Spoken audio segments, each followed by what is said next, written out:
My name is Sarah Mitchell, and until 3 weeks ago, I was a senior financial analyst at Meridian Global Solutions in downtown Seattle.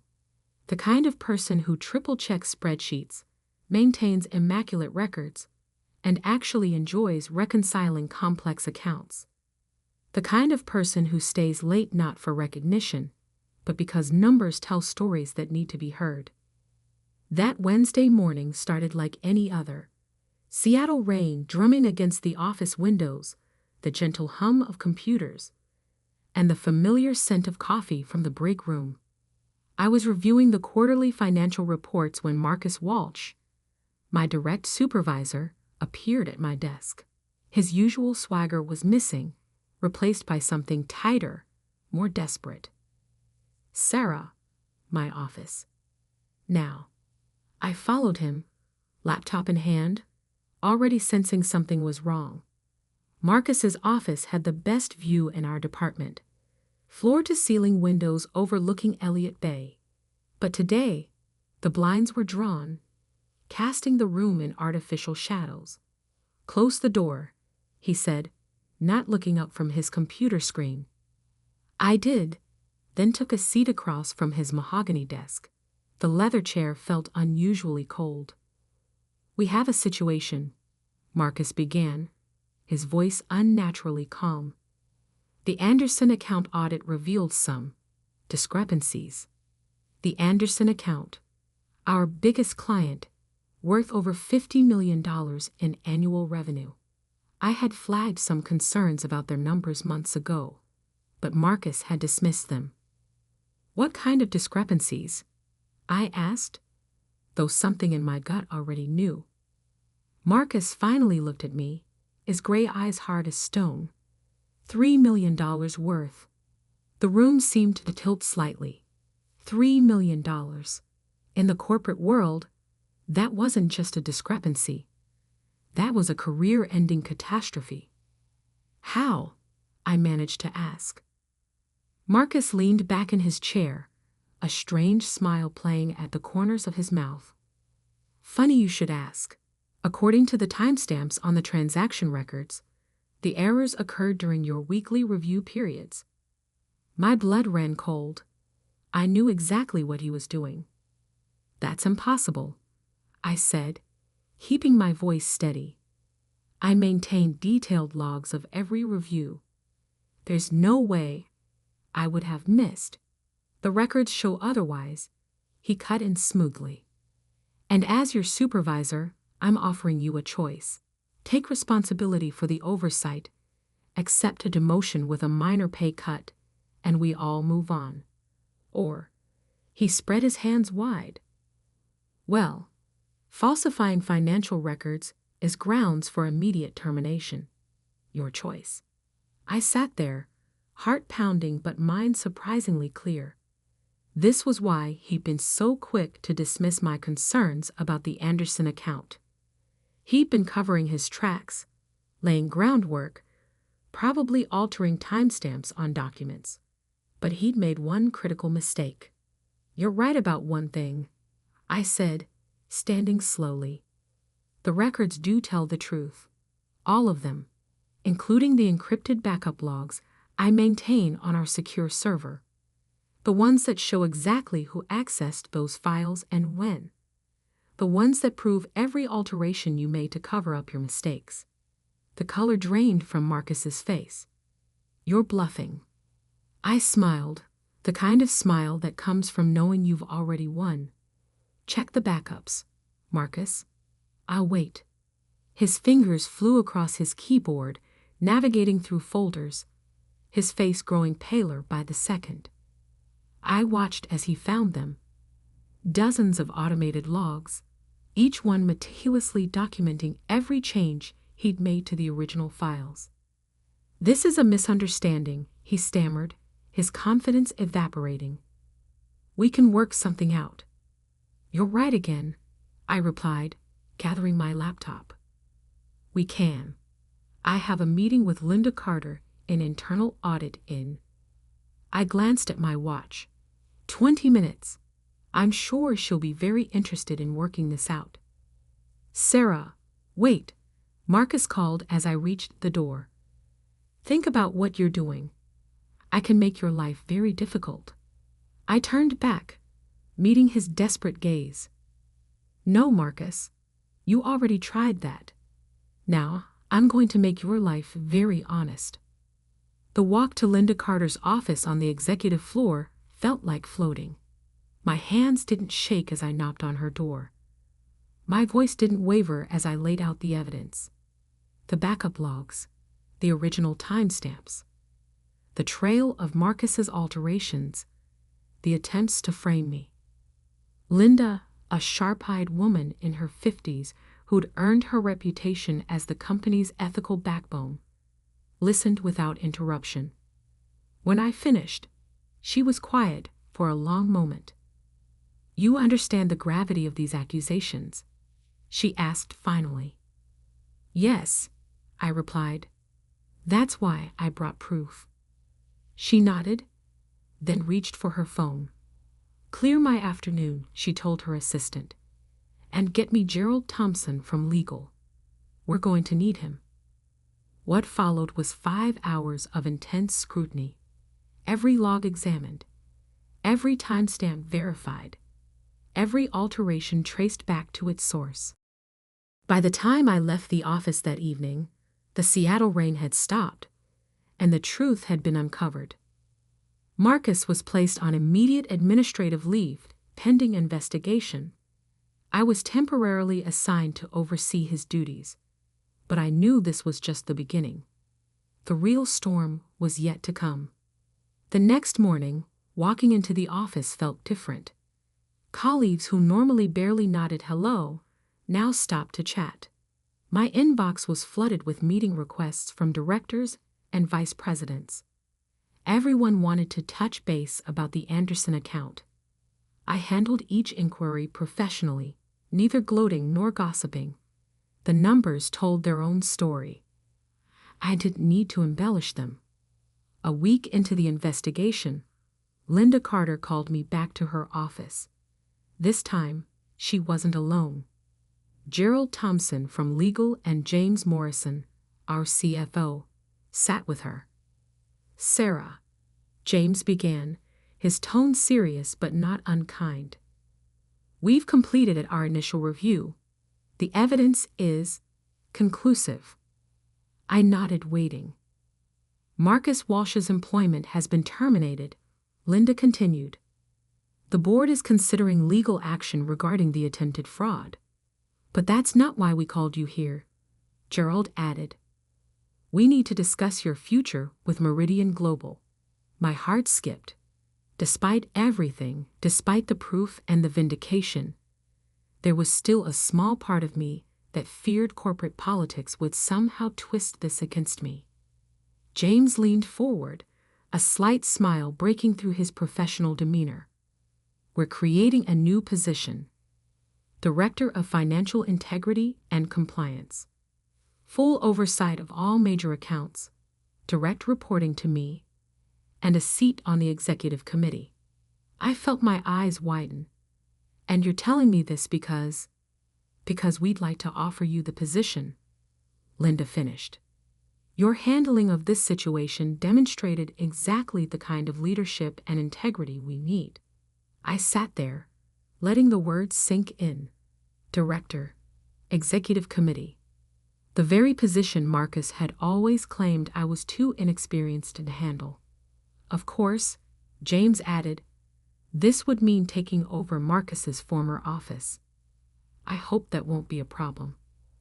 I thought about that office with its view of Elliott Bay, about the blinds Marcus always kept drawn, about the shadows he tried to hide in.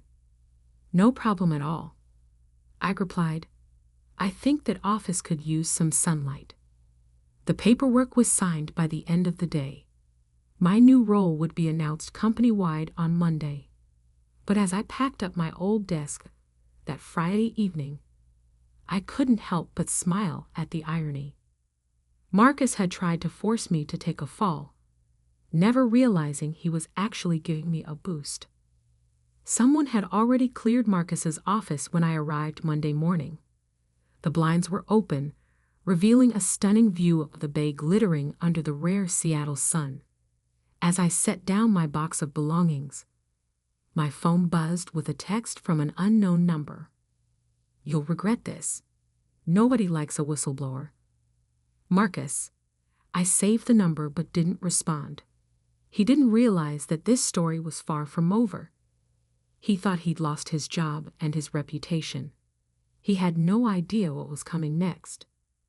I sat down at my new desk, opened my laptop, and began a fresh audit of every account Marcus had ever touched. Because if there was one thing I'd learned in all this, it was that numbers don't lie. People do. And I was just getting started. I spent my first week as director methodically reviewing every account Marcus had touched during his tenure at Meridian Global. The Anderson account discrepancy hadn't felt like an isolated incident, and my instincts were screaming that there was more to uncover. Late Thursday night, as most of the office had cleared out, I found what I was looking for. Buried in the Richardson Technologies audit from 2 years ago, subtle manipulations, carefully hidden transfers, numbers that didn't quite add up. Then the Blackwood Capital reports showed similar patterns. The Martinez Group too, each instance too small to raise immediate alarms, but together they painted a disturbing picture. My phone buzzed again. Another text from Marcus. "Hope you're enjoying my office. Don't get too comfortable. Everyone has secrets." I took a screenshot of the message and forwarded it to Linda in internal audit and Gerald in legal, then returned to my investigation. If Marcus thought he could intimidate me, he clearly hadn't learned anything from our last encounter. By Monday morning, I had compiled enough evidence to fill a banker's box. Not just accounting discrepancies, but a pattern of systematic fraud spanning nearly 4 years. The total amount made the Anderson account look like pocket change. I was preparing my report when Jessica from HR appeared at my door, looking uncomfortable. "Sarah, we've received some concerning allegations." I set down my pen. "From Marcus?" She nodded, sliding a folder across my desk.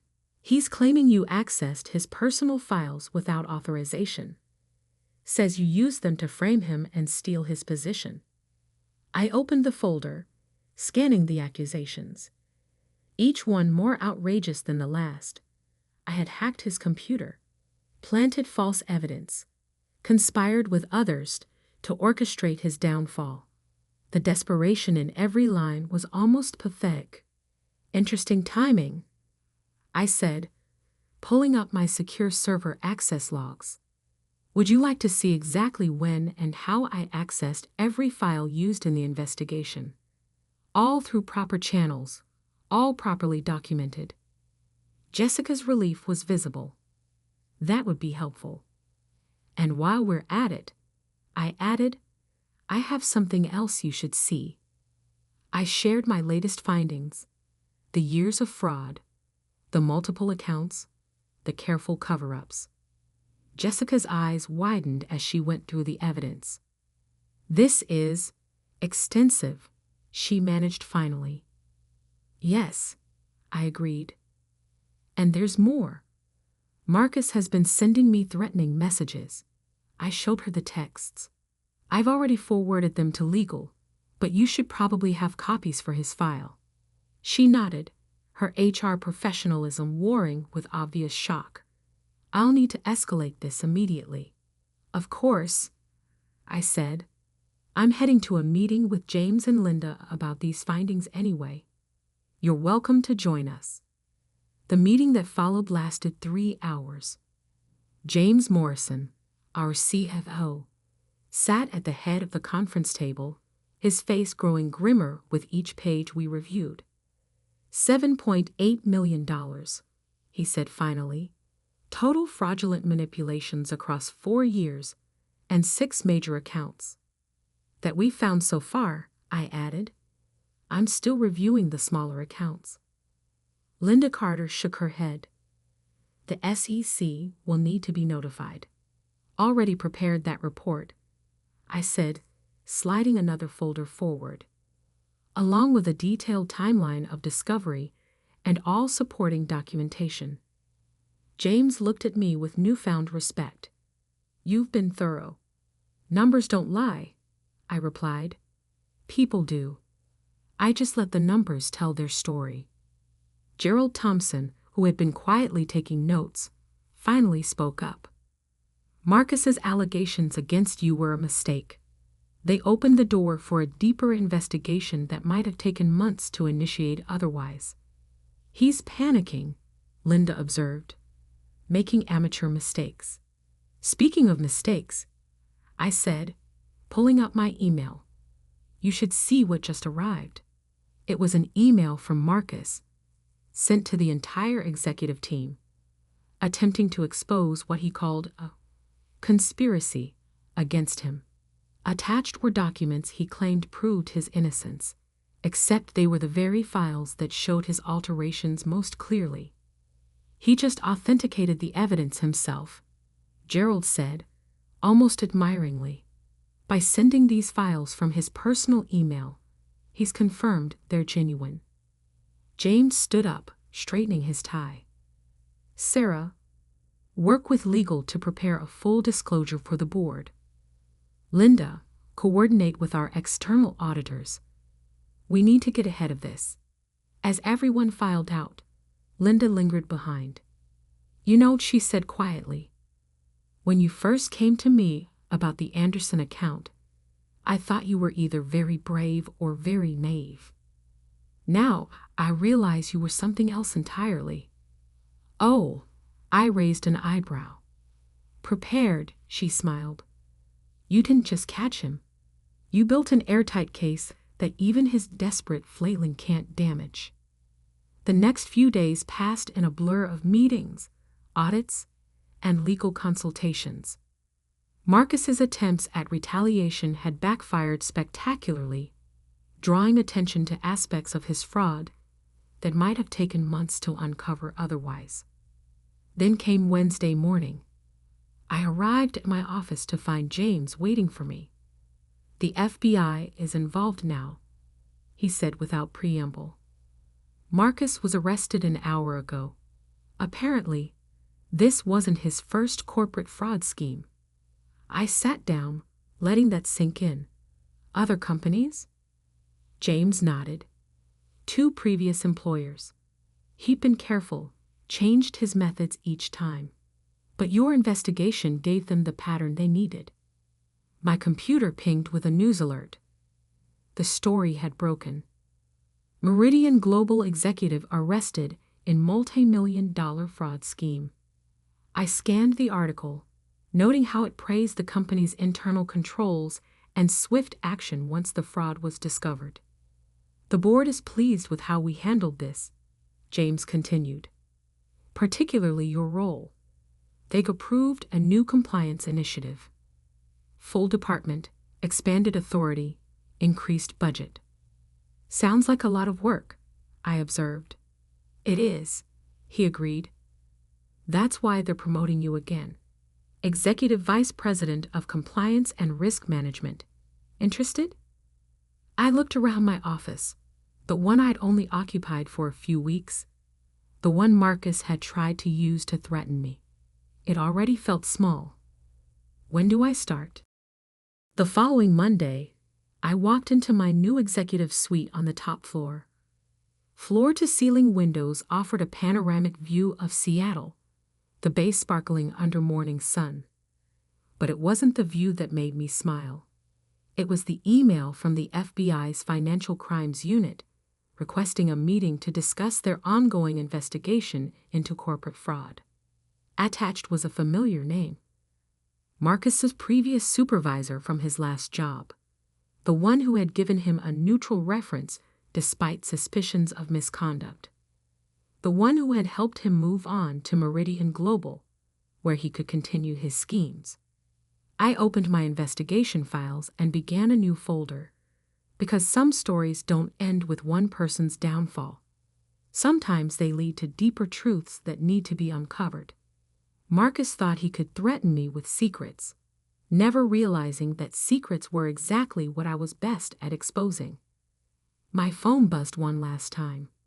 A final text from Marcus, probably sent just before his arrest. "You have no idea what you've started." I smiled, saving the message with all the others. Evidence was evidence, after all. "Actually," I said to my empty office, "I know exactly what I've started." 3 months later, I sat in my executive suite, reviewing the final report on Marcus's case.